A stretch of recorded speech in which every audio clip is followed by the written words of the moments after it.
Hello, welcome back. My name is Dr. George Mochocki, or Dr. George as you know me. We're starting week 6. Okay, so go into your blackboard. I think it'll be open up by later on this afternoon, Sunday. Week 6, we're going to be doing chapter 10, just one chapter on banking. Good discussion board we'll have. I'll talk about that. You'll have your fourth exam, which you'll be covering chapter D, 17, 18, and 19. And 20 should be on here also. Hang on. Let me just add on this because I did put 20, just forgot. And then we'll be all done. Chapter 20. Okay, worth 100 points.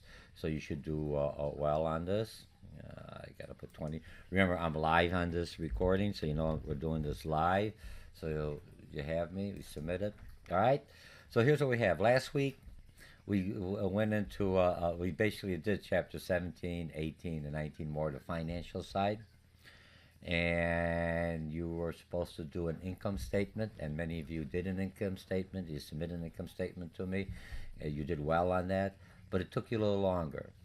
Remember, when you get into the finance part, that's why I leave it more at the end. I want you to look at the book a little bit more. Chapter D, we started off with personal finance. How, what score did you get? Some of you got 80, 60, C pluses. That's a representation. If you look at when they're looking at your credit history or you're doing a background check in an individual, they're kind of, and you're moving into middle management, they're looking how you control your finances at home. And they're also trying to look, that could be a good indicator how you would control your finance if you're running an organization or a department or your own business. And and sometimes I understand those of you got C's, you have family issues, you have cars, you have the environmental forces, everything. All these forces are also main factors for businesses, small, large, or medium. It's just how do you manage that? Manage risk? How do you set yourself up knowing that something's going on? Right now, people are saying, should I open up a business? Should I invest? Should I buy my inventory? Right now is a good time. Interest rates are low.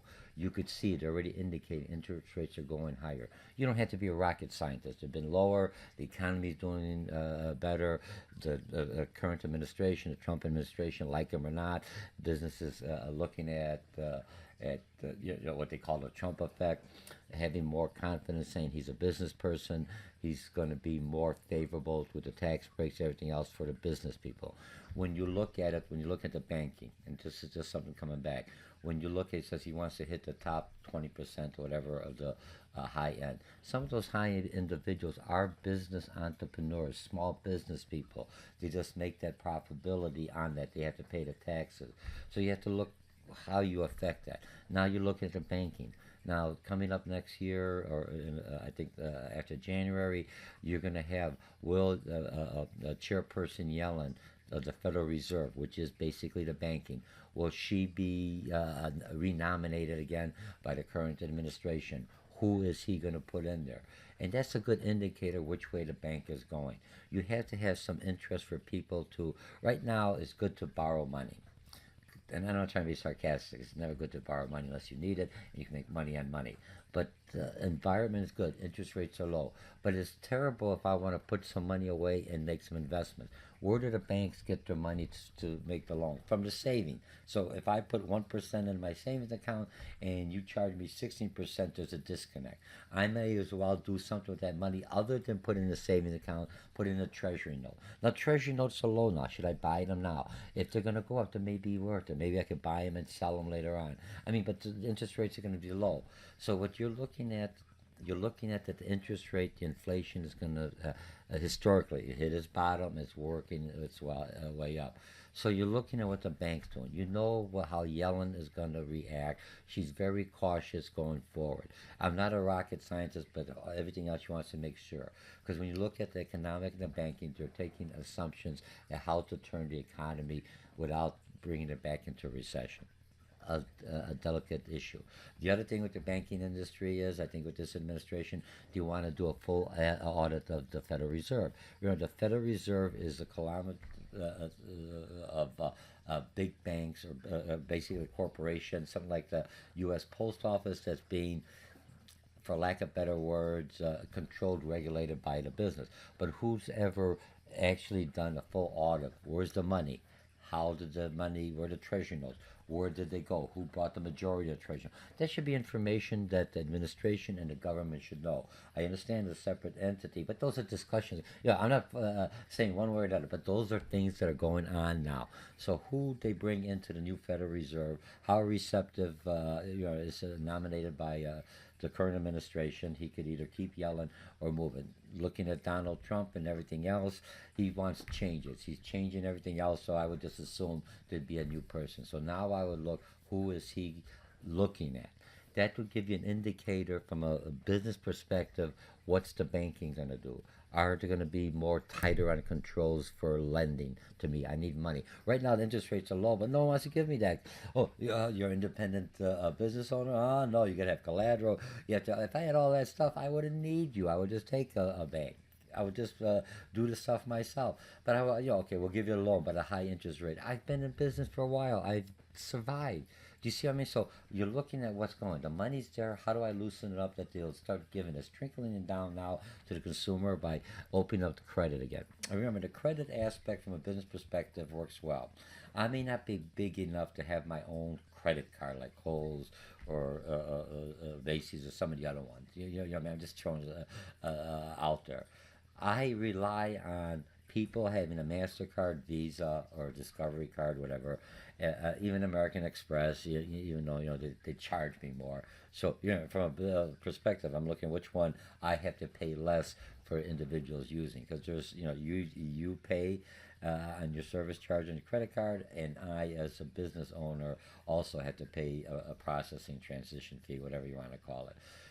So I'm careful which ones I accept. That's more money for me, more disposable income. I don't have to pay as a service to somebody else. You'd think it's only half a cent, Dr. George, half a cent, depending on how much your selling makes up.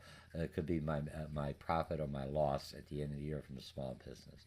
So I look at this, that are there credit cards available for my consumers to come into my business, because everyone's got a debit card or credit card, to buy that disposable income, or to buy a little bit, push the envelope on their side. I don't have to worry about it. So when the bill comes, they don't come after me. They come after. They get upset with Bank of America, or Chase, or Citibank, because that's who the credit card is signed up. They forget they have purchased all that stuff at George's place. Are we good? So remember, you as a business owner are looking at the interest rate, so I can put money in. I'm looking at now is a good time, but I can't get a loan, so I'd rather pay a little bit more as long as I get the rate, and it's still cheaper. Or I do crowd for sourcing, or different ways of bringing income into here. So the bank is a good indicator of what they think the economy is going.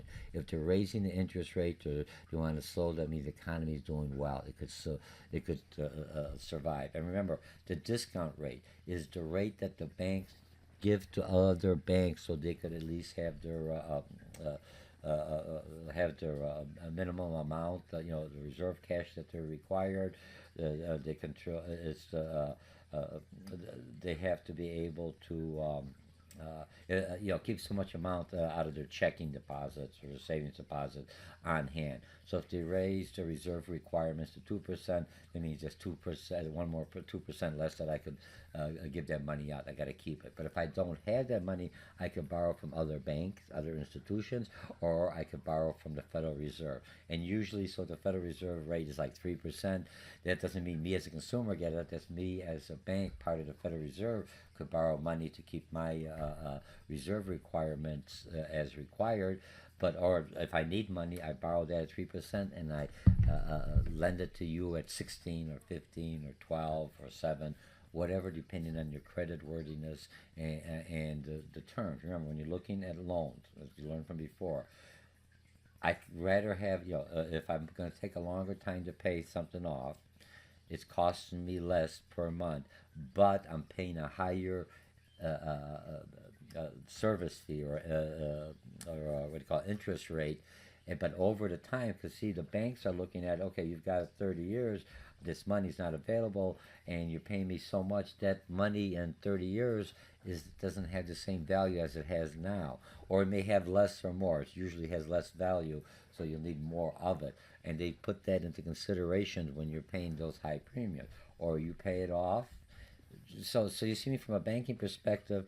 I'm looking at a line of credit. I'm looking at short-term loans, and the rate and availability. What makes my business successful, so I could go forward and utilize it. Okay, enough on the banking. So what do we have here? So you have your first exam. You have your last exam, and it'll be available. It's available after 25th, so that'll be tomorrow. It'll be available since it's Monday. You know what I mean? And you'll cover the chapters. And let's see, there's 50 questions, 2 points each. Chapters are in order. You should do well on that. Okay, now your discussion board. You're going to come in here and you're going to talk a little bit real lightly. Just look at what happened in the financial crisis in 2009. Now it's 2017. So you have basically 8 years of change. Are we going in the same direction? Remember, when you're looking at banking or finance, you take the historical data and you try to make a projection. The software does it to see what's going to be, through the curves and through the business cycles, the economic cycles, even the economies, what's going on. And you try to make your best projection going forward. So now if you're looking 7, 8 years later, are we on the same track to have another crisis? Are the banks too big to fail? Has the government regulation got too much and now the administration is pushing it back? What's going on in the future? Are we going to see more smaller banks? Are we going to see more international banks? So, write a little bit about that. Remember, you're a business person. You have to understand, not only from your personal aspect, what's going on with the banking. The business is my life source, is my money, since I had to buy my inventory 6 months before I could even sell it.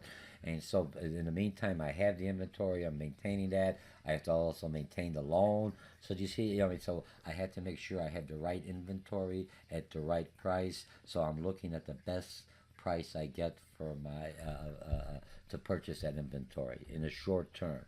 Okay, I want that short-term rate. I'm not locking your money in for a long time. I only want it for 4 months, 6 months, until I could start selling it. Okay, so look at that and see how you think it might affect it.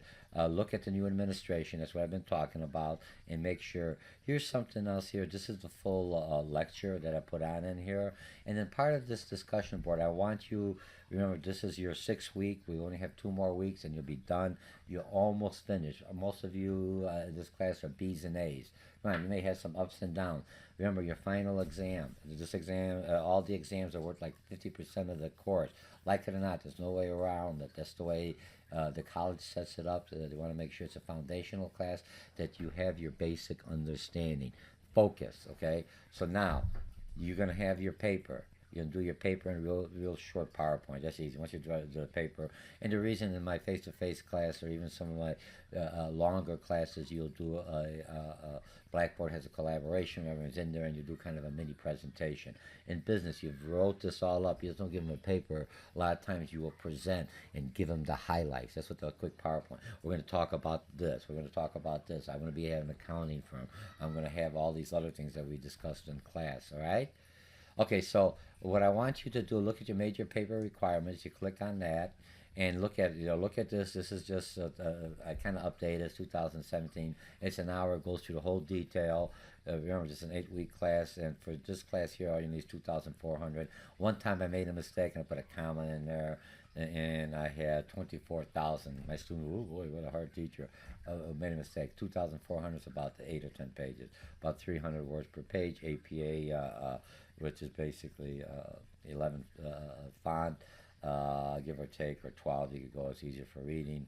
So I just send it to me all electronically. I'll be able to make it larger on my screen. Let's see what else we go. AP. Remember, so look at it. The words, you need to have all 7 headers, and I have a concept maps in here. One with the 7 headers and one more in detail. You should have at least 5 vocabulary or concepts per word, a total of 35 vocab, which is not really that much. You have my concept map. Instead, I'm going to make, when my customers come in, sales, revenue, sales. I'm going to look at my expenses. I'm going to depreciate something. I did my market research, and then I did my market analysis. I'm using the 4 P's of marketing: place, product. This is my SWOT. You see, I've already got your 10 vocab. Any class you take, for you to get credibility, even if you're not taking a class, when I'm talking to IT, I better start using IT language. When I'm talking to someone with biology, if I don't use their lingo, for lack of better words, they say, hey, he doesn't know about this. I got to dumb it down for this person. I talk to business terms right away. I got credibility or acceptance within that field. Okay?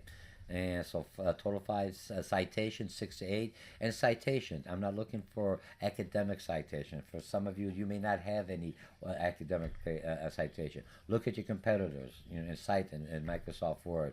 Just go into your citation reference button at the top. Click it on there. Citation. Select APA. Boom, and you've got something out of I got it from you scroll down. Did you get it from a newspaper? Did you get an interview? Did you get it on the web? You click on that, and it tells you everything you filled in, and you've got the proper format, and you're on there. Okay, must be turned in Blackboard as a team, or oops, let me go in here. Remember, I'm live. I have to correct it now, so remember, those of you I already explained it 20 times. You know that I do live. I don't edit unless I really make a really big mistake. So if I'm looking at this, okay, so team, let's get rid of the Academy. All right, because I'm using a different kind of system. Each team member must identify as she wrote, turn it as one paper or as an individual, depending on the class requirements/section. I cover myself. Okay, I'll be good. I submit that. So, recommendation is spelled wrong. Yeah, thank goodness for spell check. Online with probably doing 2 words. Okay, are we good? Hey, just like I would be in the classroom. Come on, we're almost at the end. Okay, so look at this, and then look at this, and then when we go back into the discussion board, after you respond, remember last time I was kind of generous, but I gave a lot of C's on the discussion. There's nobody in here. I only had 9 people out of 12. Some of you just dropped off. I know some of you've got other online classes or other courses. That's why when you're looking at time management, you have to do a little bit in every class. And so when it comes to the end, all you have to do a little bit in every one's like one major paper. If you hold off to everything to the end, you're lost. Remember your discussions, everything else when you're asking the questions. I say, hey, this is good. Copy it into your Word document. Most of you have most of your paper done. So if you have any information after you answer my question in the subject area, say, hey, does anyone know? Remember, because sometimes I may not get back to you. I've got several other classes that are at the end, and I'm still monitoring what I wanted to do. Like last time, Wednesday, I had very few people on. I go, what the heck? Thursday, 2 or 3. And then finally Friday, when I gave F's for everyone, all of a sudden I got some responses. You have to be active. It'd be like at work. If customers are writing to you or emailing to you about a complaint, I'm going to do everything on the weekend and Sunday. No, they want an answer now. They're frustrated, they're upset now. Time management. Make sure you do every day a half an hour on this online class, a half an hour on my face-to-face class, half an hour. That's what I have to do. That's what we all have to do. I've got online classes here. I teach someplace else. Do kind of a semi consulting right now because I've got a little more classwork here. Just the way things happen. Remember, you have to adjust your schedule. There's only one of you, and there's only 24 hours in a day. So what do? I do a little here, a little here. Still have some time to have some leisure time, but utilize your time effectively and efficiently. Same thing as work, remember? So again, we're talking about banking. You loved the class. You're doing pretty good. You only got 2 more weeks. Do the forum. Come up some information. We learn as a collective. Try to look at banking more from a business perspective. Where do you think the banking is going? Is it good to open up a business now? Should I get my inventory now? Should I lease it now? Should I wait till later on? Whatever you want, and let's get the communication going. This is where 20 points. Do not try to blow your last few points here. Get your Learn Smart. This week you only have 1 chapter, Learn Smart. You have the exam to get ready for, which isn't too bad. You got the same format, except 50 questions. Because remember, the final exam is going to be 100 questions, covering all chapters, except chapter 11 and 12, which is labor and HR. And that's just because of the way the course is set up. You have other full classes for that. I think it's still more important. All right, but I covered that within our subject matter. I'll see you online, and have a nice day. Uh, Again, my name is Dr. George Mochocki. This is Introduction to Business Online, 8-week course, 16-week course condensed in 8 weeks. We're in week 6. Bye. Okay, I'm still alive, so I'm looking at you. 20 minutes, perfect. I usually put a timer on here. I want to keep it under 20.